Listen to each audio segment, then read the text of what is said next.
भाई के रोज रोज लड़े राजा हमसे मुँह भाई के राजा तनी अपने मम्मी के समझाइला राजा तनी अपने मम्मी के समझाइला रोज रोज तना मारे हमका दहेज के रोज रोज तना मारे हमका दहेज के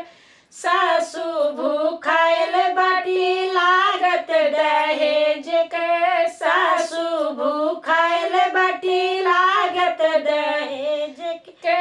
तनी समझावा राजा केस चले हाई कोर्ट में तनी समझावा राजा चले हाई कोर्ट में राजा तनी अपने मम्मी के समझाइला राजा तनी अपने मम्मी के समझाइला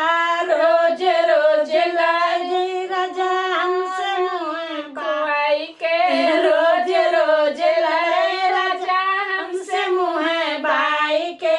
राजा तनी अपन मम्मी के समझाइला राजा तनी अपने मम्मी के समझाइला रोज रोज गारी देली माई ओ बाप के रोज रोज गारी देली माई ओ बाप के तनी समझावा राजा केस चले हाई कोर्ट में तनी समझावा राजा केस चले हाई कोर्ट में राजा तनी अपने मम्मी के समझाइला राजा तनी अपने मम्मी के समझाइला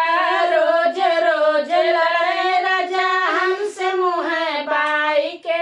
रोज रोज लड़े राजा हमसे मुँह भाई के राजा तनी अपने मम्मी के समझाइला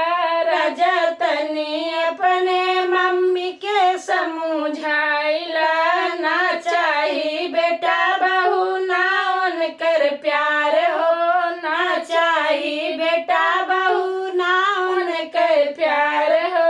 उनका तो चाही राजा भरी भरी सामान हो उनका तो चाही राजा भरी भरी सामान हो तनी समझाओ राजा केस चले हाई कोर्ट में तनी समझाओ राजा केस चले हाई कोर्ट में राजा तनी अपने मम्मी के समझाइला राजा तनी अपने मम्मी के समझाइला रोज रोज लड़े राजा हमसे मुँह भाई के रोज रोज लड़े राजा हमसे मुँह भाई के राजा तनी अपने मम्मी के समझाइला राजा तनी अपने मम्मी के समझाइला।